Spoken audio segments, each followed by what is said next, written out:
Bu hafta size Güney Kore'de gelmiş geçmiş en çok izlenen Kore filmlerini anlatacağım bir video ile geldim. Çok güzel bir konusu var. Ben bunu tamamen bu özetlere bakınırken gördüm. Hani oradan ne olduğunu zaten anlayabiliyoruz ya, Song Joong-ki'nin. O kadar zor ki isimler. Kendimi tekerleme söylüyormuş gibi hissediyorum. Ve genel olarak olumsuz eleştiriler almış. Bunu da söylemiş olayım. Ki onu da anlatırsam zaten film izlemeze ne gerek kalacak değil mi? Çok değişik bir işti. Ben çok severek izlemiştim bunu. Böyle bir hipnoz olmuş gibi izlemiştim. Zaten baya bu arada ünlü Hollywood oyuncuları falan var filmde. Tünelden geçerken hiç beklemediği bir şey oluyor. Tünel çat diye üstüne yıkılıyor. Ben bu filmi yanlış hatırlamıyorsam televizyonda da görmüştüm. Bizim televizyonlarda. Aslında güzel bir arkadaşlık filmi gibi görünüyor. Dostluktan düşmanlığa dönüşen bir hikaye gibi. Bu genç kadın adama diyor ki ben senin kızınım. Aha da bu çocuk senin torunun.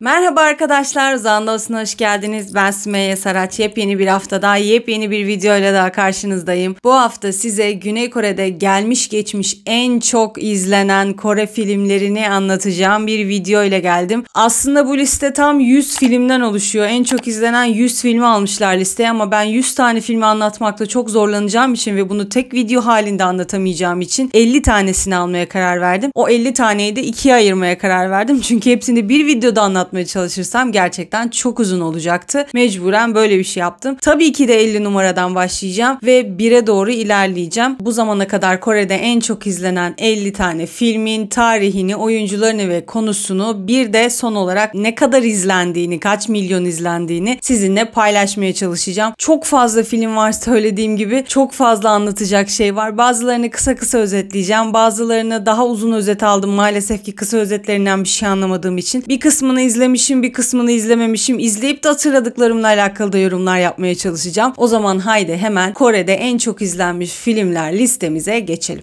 Tabii ki başta da söylediğim gibi 50 numaradan başlıyorum. 50. dizimizin adı Operation Chromit. 2016 yılında yayınlanmış. Başrol oyuncuları Lee Jong-jae, Liam Neeson, Lee Bum-soo ve Jin Se-yoon. Bu filmi bilmiyordum, görünce şaşırdım. Bu bir casus savaş filmi. Aynı zamanda da gerçek bir hikayeye dayanan bir filmmiş. Şöyle kısa bir özetini yapacağım size. Amerikalı General Douglas MacArthur, o da zaten Liam Neeson, 8 Kore İrtibat Bürosu üyesini X-Ray Operasyonu adında çok gizli bir görev için Kuzey Kore'ye gönderiyor. Bu görev aslında CIA ve askeri birliklerin birlikte yürüttükleri bir görevin paravanı. Böyle kısa bir özet yapmışlar. Ben de izlemediğim için ve çok fazla kafa karıştırmamak için uzun özeti almak istemedim. Değişik bir işe benziyor. Bir casus savaş filmi zaten, söylediğimiz gibi. Liam Neeson'ın böyle bir film olduğunu gerçekten bilmiyordum. Demek ki Kore ile de bir zamanlar böyle bir film çekmiş. Aslında sevdiğim de bir oyuncudur kendisi. İzlenme sayısını söyleyeceğim. Güney Kore'de bu film tam olarak 7 milyon 51 bin kişi tarafından izlenmiş. Daha küsuratı da vardı. O küsuratı da söylemeyeceğim. Filmlere devam edeceğim ama şöyle çok kısa bir bilgi vereceğim size karşılaştırma yapabilmeniz için. Türkiye'de sinemalarda en çok izlenen filmin adı ve rakamı ne biliyor musunuz? Tabii ki de Recep İvedik filmleri en çok izlenen. Tabii ki de dediğim bilinen bir gerçek olduğu için. Recep İvedik 5 filmi Türkiye'de bu zamana kadar en çok sinemalarda izlenmiş film. Ve bu filmin sinemalarda izlenme rakamı 7 milyon 437 bin. Buradan hesap edin. Bizde en çok izlenen filmin rakamı bu. Orada en çok izlenen 50. filmin rakamı 7 milyon. O yüzden Güney Kore'yi o konuda çok seviyorum. Halk olarak kendi çektikleri filmleri, sinemalarda yayınlanan filmleri çok fazla destekliyorlar. Ve gerçekten de milyonlarca izlenmeye ulaşıyorlar. Bazen hele bir de ünlü oyuncular varsa, sağlam da bir konusu varsa çok kısa sürelerde 1 milyon, 2 milyon, 5 milyon falan oluyor filmlerin izlenmeleri. Bizde biliyorsunuz ki artık çok fazla sinemaya giden insan kalmadı. Çok az insan gidiyor şu anda. Zaten gidilse de bu arada buna da bir şey diyemiyorum. Çok pahalı olduğu için de artık insanlar haklı olarak gitmek istemiyorlar ama Güney Kore'de hala çatır çatır vallahi Kore filmlerini destekliyorlar. Bu da beni çok kıskandırıyor açıkçası. O zaman devam ediyorum hemen 49 numaralı filmle. Bu benim de izlediğim filmlerden bir tanesi. A Werewolf Boy, 2012 yapımı. Başrol oyuncuları Song Joong-ki ve Park Bo Bo-young. Konusundan bahsedeceğim hemen kısaca. Fantastik bir romantik film bu. Bir anne büyük kızı ve küçük kızıyla birlikte kırsal kesimdeki büyük bir eve taşınıyor. Bu arada bu büyük kız dediğimiz Park Bo-young. Park Bo-young filmde akciğer hastalığından muzdarip ve doktor aileye kırsal kesime taşınıp orada yaşamasını tavsiye etmiş. O yüzden bunlar da ölen babalarının ortağının oğlu sayesinde, onun vesilesiyle böyle bir eve taşınıyorlar. Bu aile yeni ortamlarına alışmaya çalışırken Park Bo-young orada bir keşifte bulunuyor. O keşifte ne? Ahırdaki kilitli bir odada vahşi bir çocuğun yaşadığını keşfediyor. O vahşi çocuk da Song Joong-ki. Song Joong-ki'yi sadece sosyal becerileri az olan bir yetim olduğunu düşünerek yanlarına alıyorlar ve onunla ilgilenmeye başlıyorlar. Sosyal becerileri hakikaten çok az olan bu çocuk en büyük kıza yani Park Bo-young'a ilgi duymaya başlıyor. Bu çocuk bizim kızdan Park Bo-young'dan hoşlanmaya başlıyor, lakin aynı zamanda da evi onlara ayarlayan genç olan Jite de büyük kızla evlilik planları yapıyormuş aynı zamanda. Bir de sonunda güzel bir gizem yapmışlar. Demiş ki vahşi çocuğun ardındaki sır nedir? Acaba nedir? Filmin adı da hani A Werewolf Boy ya. Hani oradan ne olduğunu zaten anlayabiliyoruz ya Song Joong-ki'nin. Çok güzel bir filmdi. Ben bunu izledim yıllar önce ve tam olarak 2012 yılında daha ilk yayınlandığı dönemlerde, çok popüler olduğu dönemlerde izlediğimi hatırlıyorum ve gerçekten o zamanlar o kadar fazla izlenmişti ki fan meetinglerde falan, yanlış hatırlamıyorsam Song Joong-ki artık şey diyordu: yeter, paranızı artık bunu harcamayın, öğrenciler için özellikle. Hani siz öğrencisiniz, tekrar gitmenize gerek yok gibi bir şey söylemişti yanlış hatırlamıyorsam. Çok da gülmüştüm hatta onu gördüğümde. Çok başarılı oldular o dönem. Çok fazla izlendiler. Hemen izlenme sayısını da söyleyeyim. 7.069.000 gibi bir rakama ulaşmışlar sinema salonlarında. Sonlarında özellikle hüngür hüngür ağlayabileceğiniz bir filmdi. Hala böyle bugün de olsa o görüntülerini, Song Joong-ki'nin o filmdeki masumiyetini gördüğümde benim gözlerim doluyor. O kadar etkilenmiştim. Bu da gerçekten severek izlediğim filmlerden bir tanesi olmuştu. Kore için de öyle olmuş. Geçiyorum bir diğer filme. 48 numaralı filmimizin adı Inside Man. 2015 yapımı. Başrol oyuncuları Lee Byung-hun, Cho Seung-woo, Baek Yoon-sik. Siyasi aksiyon gerilim filmi bu. Karışık bir özeti vardı. O yüzden ben bunu kısaca anlatmaya çalışacağım elimden geldiğince. Lee Byung-hun burada eski bir siyasi, aynı zamanda da böyle gangstervari bir tip ve gerçekten uğraşarak, çabalayarak, hatta yolsuzluklar yapıp suç işleyerek gizliden gizliye bir kişiyi, bir adamı başkanlık konumuna oturtuyor. Sonrasında onu yaptıktan sonra o başkanlık konumuna oturttuğu adam Lee Byung-hun'a ihanet ediyor. Onu terk ediyor. Onu terk ettikten sonra da Lee Byung-hun o kişiden intikam almaya karar veriyor ve bunun planlarını yapmaya çalışıyor. Bu süreçte bir de savcımız var. Savcı da bunların arasındaki yaşanan o yolsuzlukları çözmeye çalışıyor ve o süreçte özetten anladığım kadarıyla Lee Byung-hun'un karakteriyle karşılaşıp onunla birlikte aslında ikisi işbirliği yaparak o kişiyi, o siyasinin foyasını ortaya çıkarmaya çalışıyorlar. Anladığım kadarıyla özeti bu şekildeydi. Çok böyle bu tarz siyasi filmleri sevmediğim için dikkatimi de çekmedi muhtemelen ama Lee Byung-hun'un böyle filmleri çok fazla var ve gerçekten Kore halkı tarafından da çok sevilen bir tür oluyor bu. Inside Man'in izlenme rakamını da söyleyeyim hemen size. 7.126.000 kişi tarafından izlenerek 48. olmuş bu film. 47 numaralı filmimizin adı The Tunnel, Tünel. 2016 yapımı. Başrol oyuncuları Ha Jung-woo, Baeduna Odal-soo. Hayatta kalma felaket filmi bu. Lee Jung-soo yani başrol oyuncumuz Ha Jung-woo kızının doğum günü için İşte pastasını almış, hediyesini almış, evine gitmeye çalışan bir adamcağız. Araba kullanıyor. Araba kullanırken de yolu bir tünelden geçiyor. Fakat tünelden geçerken hiç beklemediği bir şey oluyor. Tünel çat diye üstüne yıkılıyor. Sonrasında gözünü açıp kendine geldiğinde arabasının binlerce ton beton ve molozun altında gömüldüğünü, orada sıkışıp kaldığını fark ediyor. Ve orada arabanın içindeki o daracık alanda sahip olduğu tek şey cep telefonu, 2 şişe su ve aynı zamanda da kızının doğum günü pastası. Beduna da bu tünelde hapsolan adamın karısı rolünde ve onun kurtulması için elinden gelen her şeyi yapmaya çalışıyor dışarıda. Odal-soo ise bu kaza görev gücünün kurtarmak kaptanı rolünde. Tabii ki de onlar da tünelde mahsur kalan insanları kurtarmak için ellerinden geleni yapacak olan kişiler. Ben bu filmi yanlış hatırlamıyorsam televizyonda da görmüştüm, bizim televizyonlarda. Hatta sanki annemler izliyorlardı. Ben oyuncuları görüp tanıyınca bu bir Kore filmi,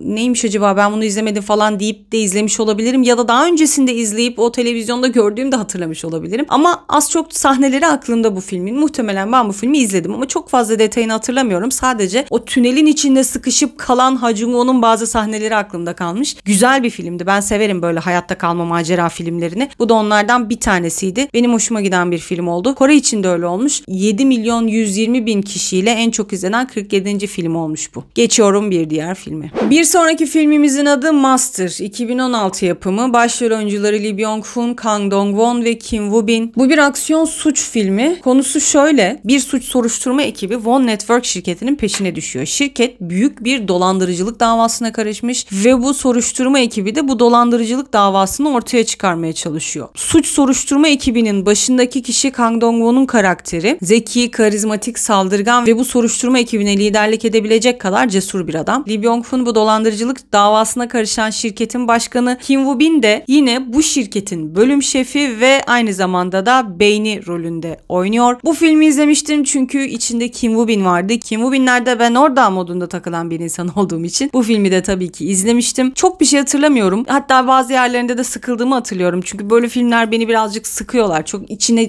giremiyorum ne yazık ki böyle hikayelerin ama Kim Woo-bin var diye izledim ve Kim Woo-bin'in gerçekten çok hoş olduğunu düşündüğüm bir filmdi. İzlenme sayısı 7 milyon 150 binmiş bu. Güney Kore'de Koreliler seviyorlar. Lee Byung-hun'un dediğim gibi filmlerini seviyorlar. Bu da böyle bir film olmuş. Geçiyorum bir diğer filme. 45 numaradaki filmimizin adı The Berlin File. 2013 yapımı. Başrol oyuncuları Ha Jung-woo, Han Suk-kyu, Ryu Sung-bum ve Jong Ji-yeon. Konusu şöyle. Bu bir aksiyon gerilim filmi. Berlin'de yaşayan bir Kuzey Koreli ajanımız var ve bu ajan bir sebepten dolayı açığa çıkıyor. Ortaya çıkıyor ve onu yok etmeye çalışan insanlar olduğunu fark ederek Berlin'den kaçmaya çalışıyor. Bu arada bir de Kuzey Kore konsolosluğunda tercüman olarak çalışan bir karısı var. O da zaten Jong Ji-yeon'un canlandırdığı karakter. O karısını da alarak ülkeden kaçmak için elinden gelen her şeyi yapmaya çalışıyor. Bu süreçte peşinde bir Kuzey Kore, bir de Güney Kore ajanı var. Onlar tarafından da öldürülmemeye çalışıyor aynı zamanda. Böyle kısa bir özeti var bu filmin. Birazcık da yine karışıktı sağda solda gördüğüm özetler. Ben de bunu bu şekilde kısaca özetlemek istedim. Güney Kore'de izlenme sayısını söyleyeyim. 7 milyon 166 bin kişi tarafından izlenmişti Berlin File. Bu sayede de 45 numaraya oturabilmiş. Bir diğer filmimizin adı 1987 When the Day Comes. 2017 yapımı. Başrol oyuncuları Kim Yoon-sok, Ha Jung-woo, Yoo Hae-jin, Kim Tae-ri. Bu yine bir siyasi gerilim filmi. Koreliler bu tarz siyasi filmleri çok seviyorlar. Konusu şöyle. 1987'de geçen bir film. Üniversite öğrencisi ve demokrasi yanlısı hareket üyesi olan Park Jong-chul polis tarafından yakalanıyor ve işkenceyle öldürülüyor. Polis ve hükümet Park Jong-chul davasını örtbas etmeye çalışıyor. Fakat medya ve üniversite öğrencileri bu gerçeğin ortaya çıkması için ellerinden geleni yapmaya başlıyorlar. Bu bildiğim kadarıyla gerçek bir hikayeye dayanmıştır. Çünkü 1987 yıllarında bu tarihlerde hakikaten Güney Kore'de böyle büyük bir olay yaşandı. Hükümetle üniversite öğrencileri, halk arasında çok büyük bir çatışma yaşandı. Hükümet de zannedersem askeri rejimdi. O da normal bir hükümet değildi. Hani askeri rejim hükümeti almıştı gibi. Bu çok karışık bir işleri var Kore'de. Bu tarz filmleri çok çekiyorlar. Çünkü gerçek bir hikaye ve hakikaten bunu da yeni döneme, yeni jenerasyona bence unutturmamaya çalışıyorlar. Ben öyle anlıyorum yapılan filmlerden. Ve bu tarz filmleri de Koreliler haliyle çok fazla izliyorlar. Bu filmin izlenme sayısı 7 milyon 232 bin. Bu sayede de en çok izlenen 44. film olmayı başarmış. 43 numaradaki filmimizin adı Hansan Rising Dragon. 2022 yapımı. Başrol oyuncuları Park Hae-il, Byun Yo-han, An Seung-ki, Son Hyun-ju. Tarihi savaş aksiyon filmi bu. 1592 tarihinde Amiral Yi Sun-shin ve filosu istilacı Japon ordusunun ve onun heybetli savaş gemilerinin gücüyle karşı karşıya geliyor. Kore kuvvetleri bu durum karşısında büyük bir krize girerken amiral denizdeki bu destansı savaşın gidişatını değiştirmek için gizli silahı olan Gobukson olarak bilinen ejderha başlı gemileri kullanmaya karar veriyor ve bu şekilde de büyük bir savaş yaşanıyor aralarında. Bu tür filmleri de, tarihlerini anlatan filmlere de çok güzel sahip çıkıyor Koreliler. Bu da yine Güney Kore'de 7 milyon 264 bin kişi tarafından izlenmiş. Zaten bu arada gördüğünüz gibi bu listede sadece çok küçük küçük oynamalar var. Büyük bir çoğunluğu şimdiye kadar okuduklarımın hepsi zaten 7 milyon küsuratı değişiyor bir tek. Yani aslında hepsi de Güney Kore'de çok çok başarılı olmuş filmler.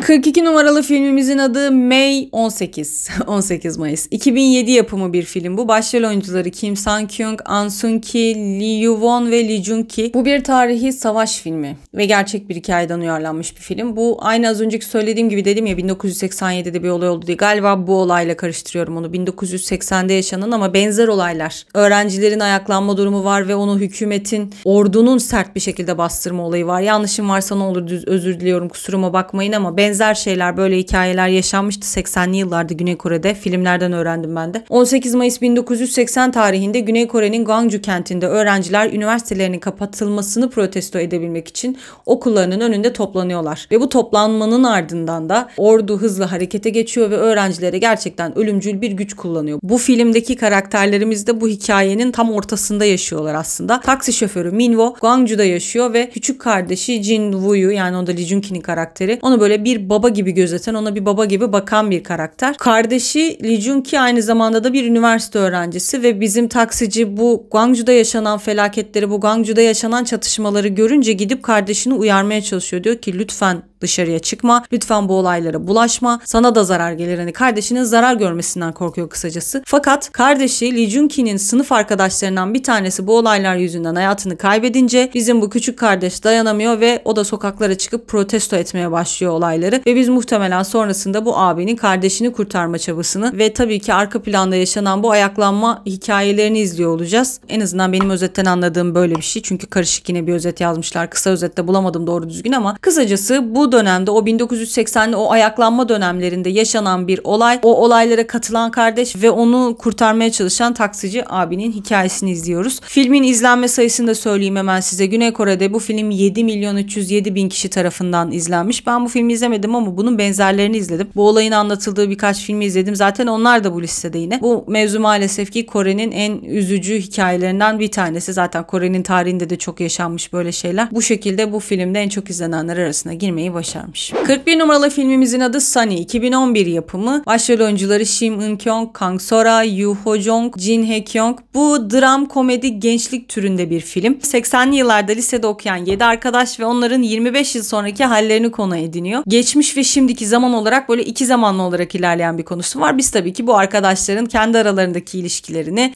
muhtemelen romantik ilişkilerini, farklı hayatlarını falan izleyeceğiz. Aslında ben bu filmi de izlemiştim. Muhtemelen dediğime bakmayın. İzlediğim bir film fakat hatırlıyor muyum? Hayır. Çünkü izleyeli çok oluyor ve de çok aklımda kalmadığına göre demek ki çok da ilgimi çekmemiş ama Güney Kore'de en çok izlenen filmlerden bir tanesi olmuş. Kötü bir film değildi asla. Yanlış anlaşılmasın söylediğim şey. Aslında tatlı, sevimli, hatta böyle nostaljik olmasından kaynaklı da hoşuma giden bir film olmuştu ama çok bir şey aklımda kalmamış. Güney Kore'de bu film 7.453.000 kişi tarafından izlenmiş. Bu sayede de en çok izlenen filmlerden bir tanesi olmayı başarmış. Geçelim 40 numaralı filmimize. 40 numarada War of the Arrows diye bir film var. 2011 yapımı. Başrol oyuncuları Park Hae-il, Ryu Sung-ryong, Moon Chae-won, Kim Mu-yeol. Konusu şöyle, bu bir tarihi aksiyon filmi. Kore'nin 2. Manchu işgalinden sonra geçen film, King Prensi Dorgo'nun yönetimi altında kız kardeşini kölelikten kurtarmak için hayatını riske atan bir okçunun hikayesini anlatıyormuş. En kısa haliyle özeti bu. Ben bu filmi izlemediğim için çok bilmiyorum fakat anladığımız kadarıyla zaten anlattığı şekliyle bir tarihi dönem filmi. Bu da Güney Kore'de çok izlenen filmlerden bir tanesi olmuş. 7.482.000 kişi tarafından izlenmiş. Geçelim bir sonraki filme çünkü bu filmle alakalı çok bir yorumum yok. Özet de zaten çok kısaydı, o yüzden çok bir şey söyleyemedim. Geçiyorum. 39 numarada The Age of Shadows diye bir film var. 2016 yapımı. Başrol oyuncuları Song Kang-ho ve Gong Yoo. Bu bir dönem aksiyon gerilim filmi. 1920'li yıllarda geçiyor. Güney Kore'nin Japon sömürgesi olduğu 1920'lerin sonlarında Japon karşıtı olan Dürüst Kardeşler adlı bir grubun faaliyetlerini anlatıyor. Bu grup Seul'deki Japon tesislerine saldırı düzenleyebilmek için Şangay'dan mühimmat getirmeye çalışıyor ve Japon ajanları ise buna engel olmak ve ekibi çökertmek istiyor. Bir zamanlar bağımsızlık hareketinde yer almış fakat sonradan Japonya tarafına geçip ajanlık yapmaya başlayan Lee, ekibin lideri olan Kim'e, bu da Gong Yoo'nun karakteri ekibin lideri, resim koleksiyoncusu gibi yaklaşarak daha çok bilgi toplamaya çalışıyor. Durumun farkında olan Kim, Gong Yoo da farklı hesaplarla Lee'yi etrafından uzaklaştıramayınca ikili arasında son derece kırılgan dengelere dayalı ve tehlikeli bir oyun başlıyor demişler. Aslında güzel bir özetmiş. Oyuncuları da çok güzel. Song Kang-ho ile Gong Yoo. İkisi de çok çok iyi oyuncular. Bu filmi duymamıştım. Dikkatimi çekti şimdi özetine bakınca. Merak ettim aslında, izlemek de istedim. izledim şu anda. 2016 yapımı bir film The Age of Shadows. İzlenme sayısı da 7.500.000'e ulaşmış bu filmin. Gayet de güzel izlenenlerden bir tanesi olmuş. Zaten Song Kang-ho özellikle en çok izlenen filmlerin genelde başrollerinde oluyor. Özellikle eski filmlerden bahsediyorum.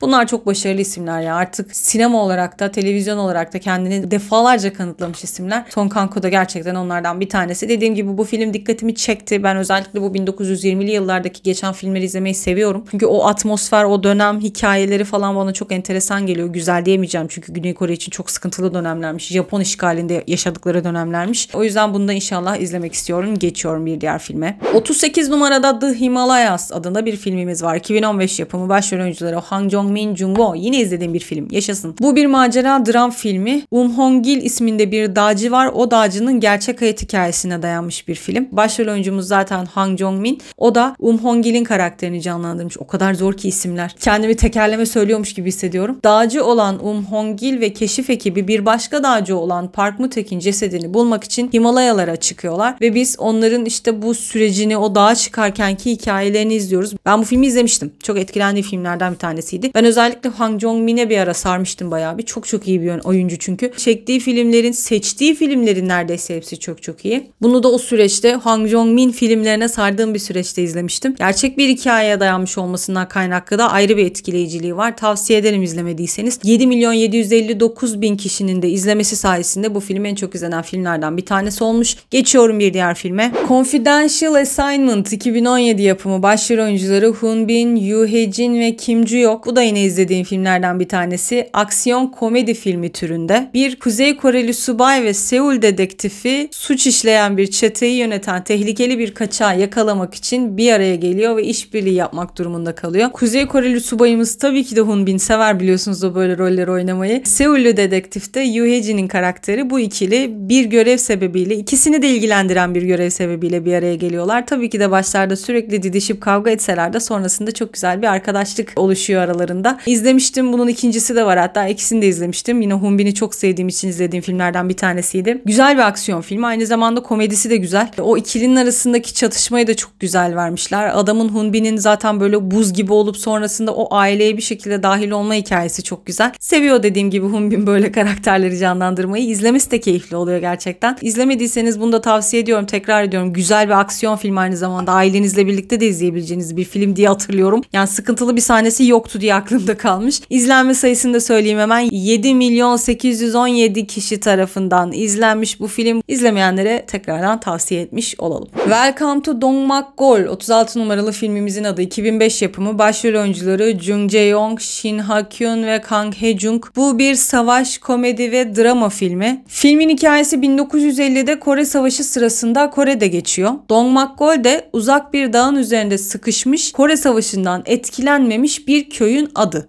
Ve bir gün kader Dongmak-gol'de 3 savaş gücünü bir araya getiriyor. O da ne demek söyleyeyim hemen. Uçağı dağlara düşen bir ABD savaş pilotu, geri çekilen 3 Kuzey Koreli asker ve kaybolan 2 Güney Koreli asker bu köyde bir araya geliyorlar yanlışlıkla. Tabii ki Kuzey ve Güney Koreli askerler bu köyde karşılaştıklarında hemen böyle birbirlerine silah kaldırıyorlar, birbirlerine zarar vermeye, saldırmaya çalışıyorlar. Fakat bu sevimli köyün sakinleri o ikiliyi sakinleştirerek onların aralarını bulmak için ellerinden geleni yapmaya çalışıyor. Ve bir gün bir el bombası yiyecek deposunu yok ettikten sonra da bu üç tarafında askerleri bu bölgede kalarak köylülere yardım etmeye karar veriyorlar. Fakat gelin görün ki ABD komutanları uçaklarının kaybolduğu bölgede büyük bir Kuzey Kore askeri varlığı olduğuna inanıyor ve yıkıcı bir hava saldırısı planlıyorlar o bölgeye. Ve bu köyü de tamamen yok olmaktan kurtarmak için askerler saldırıyı yönlendirmek üzere birlikte çalışmaya karar veriyorlar ve kendilerini de bu işle birlikte tehlikeye atıyorlar. Çok güzel bir konusu var. Ben bunu tamamen bu özetlere bakınırken gördüm. Çok keyif alırım ben böyle hikayelerden. İşte düşmanlıkla başlayıp dostluğa dönüşen hikayelerden. Bir de buraya böyle ABD askeri de dahil olmuş. İşte Kuzey Kore, Güney Kore falan. Sıcak hikayeler çünkü böyle şeyleri böyle yüzünüzde kocaman bir gülümsemeyle, hatta belki duygulanarak gözleriniz dolu dolu izliyorsunuz genelde ve çok keyifli oluyor gerçekten. Ve bu filmin izlenme sayısını da söyleyeyim hemen. 8 milyon 8 bin kişi izlemiş bunu Güney Kore'de. Valla tatlı bir konusu var. İnşallah ben de ilk fırsatta bu filmi izlemeyi çok istiyorum. Geldik 35 numaraya. 35 numaralı filmimizin adı Friend. 2001 yapımı. Başrol oyuncuları Jang Dong-gun ve Yoo Oh-sung. Bu bir aksiyon dram filmi özetten anladığım kadarıyla. Öğrencilerin yakalarını iliklemek ve pantolonlarını jilet gibi keskin olana kadar kıvırmak zorunda oldukları bir zamanda bu 4 arkadaş kendi özel yapım üniformalarıyla ortalıkta dolaşıyorlardı. Başları dik, omuzları dik, göğüsleri dışarıda, birlikte olduklarında hiçbir şeyden korkmadan sokaklarda yürüyorlardı. Çok güzel özetlemiş. Bunu direkt okumak istedim. Bir çete reisinin oğlu olan Jun Sok, bir cenaze levazımatçısının tek oğlu olan Dong Su, çalışkan bir öğrenci olan Sang Taek ve ağzını hiç kapatmayan Jung Ho. Bu bahsettiği 4 arkadaşımızın özellikleri, karakterleri böyle. Bu 4 arkadaş birbirleriyle her şeyini paylaşan, kardeş gibi büyüyen arkadaşlar. Fakat yıllar sonra her biri büyüdükçe hayatları farklı yönlere gidiyor ve hatta yolları birbirleriyle çatışarak kesişiyor. Bu çete reisinin oğlu olan Jun Sok babasının suç şebekesinin önde gelen adamı oluyor ve Dong Su da Jun Sok'un rakip çetelerine hizmet eden bir adam haline dönüşüyor. Ve tabii ki bu durumda bu çok yakın iki arkadaş birbirleriyle çatışıyorlar ve tabii ki bu diğer iki gariban Sang Taek ve Jung Ho da en iyi arkadaşlarının birbirlerine bıçak sallamasını çaresizlikle izlemek zorunda kalıyorlar. Böyle bir hikayesi var bu filmin. Yayınlanmasının ardından o zamana kadarki en yüksek hasılatı yapan Güney Kore filmi olmuş. Böyle de bir özelliği varmış bu filmin. İzlenmesi de 8 milyon 134 bin olmuş. Güzel de bir sayı yakalamışlar Güney Kore'de. 35. sıraya yerleşmişler bu sayede. Aslında güzel bir arkadaşlık filmi gibi görünüyor. Dostluktan düşmanlığa dönüşen bir hikaye gibi. Yani çok böyle gangster, mafyatik şeyleri sevmiyorum ama belki vaktim olursa bir gün buna da bakmak isterim. Geçelim bir diğer filme. 34 numarada Scandal Makers isimli bir film var. 2008 yapımı. Cha Tae-yeon, Park Bo-young, Wang Suk-yeon başrol oyuncuları. Bu bir komedi drama filmi ve yayınlandığı yılın en yüksek hasılatını yapan Kore filmi olmuş. Konusu şöyle. 30'lu yaşlarının ortalarında olan Cha Tae-yeon'un karakteri popüler bir radyo DJ'yi, ünlü, tanıdık bir sima ve gençken daha popülermiş çünkü o zamanlarda bir idolmüş aslında. Fakat bir gün evinin kapısı çalıyor ve kapıyı açtığında karşısında genç bir kadın ve küçük bir çocuk görüyor. Bu genç kadın adama diyor ki ben senin kızınım, aha da bu çocuk senin torunun. Tabii ki bizim DJ Cha Tae-yeon bunların hiçbirisine inanmıyor. Kadının yalan söylediğini düşünüyor. Fakat kız, Park Bo-young bu arada kız olduğunu iddia ettiği kişi, bunu basına anlatacağını, her yere herkese anlatıp kendisini rezil edeceğini söyleyince adam mecburen kızı yanına almak zorunda kalıyor çocuğuyla birlikte. Fakat ne yazık ki ev aldığında da işler pek yolunda gitmiyor çünkü etraftaki insanlar onların dedikodusunu yapmaya başlıyor. Kızın onun kızı olduğunu bilmedikleri için sevgilisi olduğunu zannediyorlar falan derken bayağı bir karışıyor ortalık. Bu da çok hoşuma giden bir film oldu. Özet olarak bunu da izlemedim ama Park Bo-young'u zaten ben çok severim ve 2008'de de onun bayağı küçük olduğu yaşlar zaten. Fırsatım olursa bu da izlemek istediklerimden bir tanesi çünkü özetinden sevimli ve bayağı eğlenceli bir şey olacak gibi görünüyor. Güney Kore'de bu film 8 milyon 245 bin kişi tarafından izlenmiş. Belli ki orada da sevilen bir film olmuş. 33 numarada Ashfall 2019 yapımı. Başrol oyuncuları yine Lee Byung-hun, Ha Jung-woo, Ma Dong-suk, Jun Hae-jin, Suzy. Maşallah yani bu da Şampiyonlar Ligi gibi bir kadro yapmışlar. Bu bir felaket filmi. Baekdu'dan bir yanardağ var ve bir gün o yanardağ birden patlıyor. Bu arada o Baekdu'da hem Kuzey Kore hem Güney Kore'de bulunan bir dağ. Yani bu patlama her iki tarafı da, her iki Kore'yi de etkileyen bir patlama haline geliyor ve büyük bir karmaşaya sebep oluyor. Çünkü yetkililer yeni patlamalar olacağını söylüyorlar. Kore Yarımadası'nın nüfusunun çoğunu yok etmekle tehdit ediyor bu yanardağ. Ve bu trajediyi önleyebilmek için iki eyalet hükümeti, kuzeyin de güneyin de hükümetleri en iyi askeri ajanlarından oluşan bir ekip oluşturuyorlar ve aralarındaki bütün farklılıkları ve çatışmaları bir kenara bırakarak birlikte hareket etmeye başlıyorlar. Kısa bir sürede bu ekibin yanardağın tepesine tırmanması ve bu patlamayı önlemesi gerekiyor demişler. Haliyle iki tarafta kuzeyde güneyde birbiriyle çalışmak durumunda kalıyorlar. Böyle bir hikayesi varmış. Güzel. Ben bunları da seviyorum. Kuzey ile güneyin birbiriyle çatıştıkları ama dost oldukları filmler de hoşuma gidiyor benim genelde. Her ne kadar bazı Koreliler bunu pek sevmese de. Ama bu tarz hikayeler güzel oluyor. Yine bakın bu da Kore'de en çok izlenen filmlerden bir tanesi olmuş. 8 milyon 252 bin kişi bu filmi izleyerek Ashfall'u en çok izlenen 33.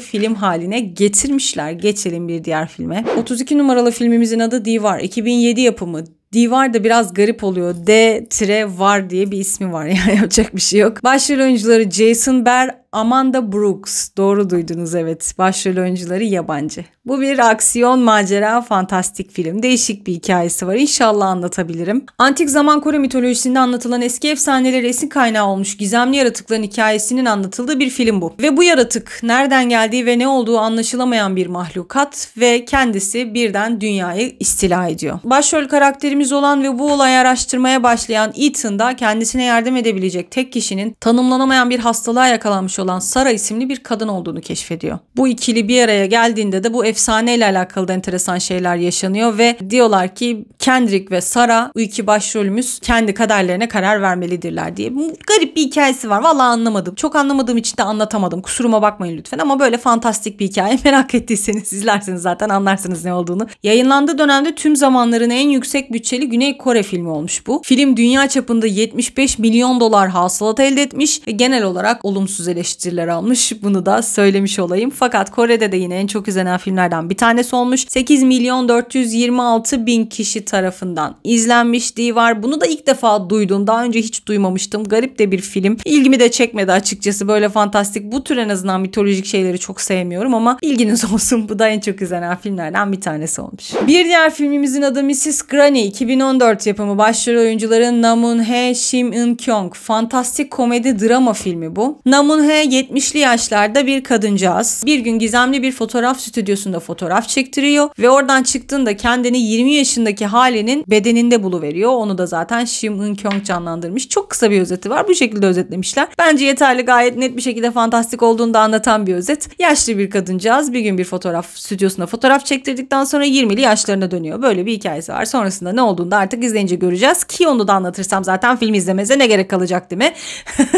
Bu filmin izlenme sayısını da söyleyeyim hemen. 8 milyon 660 bin kişi tarafından izlenerek Kore'de en çok izlenen 31 numaralı film olmuş bu film Mrs. Granny. Geçiyorum bir diğer filme. 30 numarada The Pirates, 2014 yapımı, Kim Nam-gil, Son Ye-jin'in başrolünde olduğu yine benim de izlediğim bir film. Bu bir macera ve dönem filmi. Çoson Hanedanlığı döneminin başlangıcında geçen bir hikaye. Bir balina, Çin'den gelen elçiler tarafından Çoson'a getirilen Ming İmparatorluğu'nun devlet mührünü yutuyor. Ve bu kraliyet mührünü geri getirene de büyük bir ödül vaat ediliyor. Bu ödülü alabilmek için Jang Sa-jong liderliğindeki dağ haydutları balinayı avlamak üzere denize açılıyor ve denize açıldıktan kısa bir süre sonra da korsanların kadın kaptanı Yovol ile karşılaşıp onunla çatışıyorlar ve büyük bir maceraya atılıyorlar. Keyifli bir filmdi, güzel bir filmdi. Ben bu filmi de izlemiştim. Eğlendiğimi hatırlıyorum. Başarılı bir korsan filmi olmuş daha doğrusu. Yani nadiren, çünkü bu tarz işler çekiyor Kore'de. Böyle aksiyon, keyiflik, tatlı, çerezlik bir film izlemek istiyorsanız bu da onlardan bir tanesi. Güney Kore'de de bu film 8 milyon 666 bin kişi tarafından izlenerek en çok izlenen filmler arasına yerleşmeyi başarmış. Geldik 29 numaraya. Take Off, 2009 yapımı bu film. Başrol oyuncuları Ha Jung-woo, Kim Dong-wook, Kim Ji-sok, Sung Dong-il. Bu bir spor drama filmi. İlk Kore ulusal kayak atlama takımının sevinci ve hüznü etrafında şekillenen bir film. 1997 tarihinde Güney Kore'deki Muju ilçesi 2002 kış olimpiyatlarına ev sahipliği yapmayı teklif ediyor. Ev sahibi şehrini seçmekle sorumlu olan jüriler Kore'nin ulusal bir kayak atlama takımı olmadan kış olimpiyatlarına ev sahipliği yapamayacağını söyledikleri için bu ekip, burada yaşayan insanlar bir Kore kayak atlama takımını hızla kurmaya karar veriyorlar ve biz bu süreci izliyoruz. Böyle filmler de çok keyifli oluyor, eğlenceli oluyor izlemesi.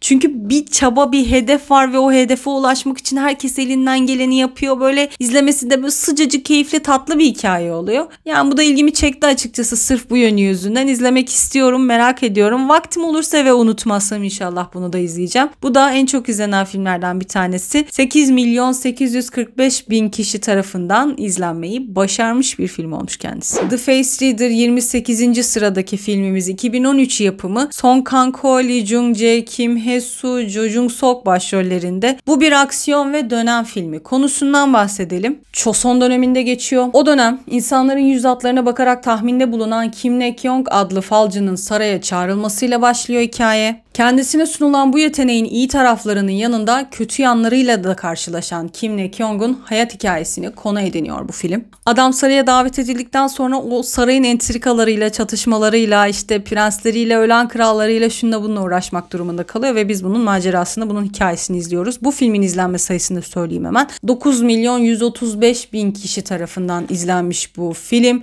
ve bu sayede de Güney Kore'de en çok izlenen 28 numaralı dizi olmayı başarmış. Çok severek izlediğim bir filmle daha devam ediyorum şimdi. 27 numarada Snowpiercer, 2013 yapımı bir film. Chris Evans ve Song Kang-ho başrollerinde kıyamet sonrası aksiyon gerilim filmi bu. Bu filmin şöyle bir hikayesi var. 2014 yılında küresel ısınma ile mücadele etmek için atmosfere bir kimyasal salınıyor. Fakat bunun sonuçları feci oluyor. Dünya kısa sürede tamamen buz ve karla kaplanıyor. Sonrasında geleceğe gidiyoruz 2031 yılına. Orada da dünyadaki yaşam Snowpiercer treni dışında neredeyse yok. Hiç insan yok o tren dışında ve bu trende yıllardır sürekli olarak dünyanın etrafında dönüyor. Trenin 1001 tane vagonu var ve yolcular 1. sınıf ve 2. sınıf arasına ayrılmış durumda. 1. sınıf yolcuları tabii ki de trene binerken pahalı bilet paraları ödeyen ve lüks içinde, zenginlik içinde yaşayan insanlar. Bir de trenin uç kısmında yaşayan fakir halk var. Kaçak bir şekilde trene girmiş olanlar. Bildiğiniz trenin içinde böyle bir düzen kurulmuş. Öndekiler dediğim gibi lüks içinde yaşarken arkadakiler sefalet içinde. Onlara her gün böyle jölemsi garip bir şey veriliyor ve yemekleri o aslında. Onlar o şekilde hayatta kalmaya çalışıyorlar. Chris Evans ve Song Kang-ho da o tarafta, o arka tarafta yaşayan insanlar, o rezillik içinde yaşayan insanların arasındalar. Bu arada asla ön tarafa geçemiyorlar. Yasak, böyle bir şeyin izni yok ve bir gün haliyle arka taraftakilerin artık canına tak ettiği için, çok sıkıldıkları için yaşadıkları hayattan işbirliği yapıyorlar, bir araya geliyorlar. Başlarında bir kişi çıkıyor, liderlik ediyor Chris Evans zaten o kişi de. İlk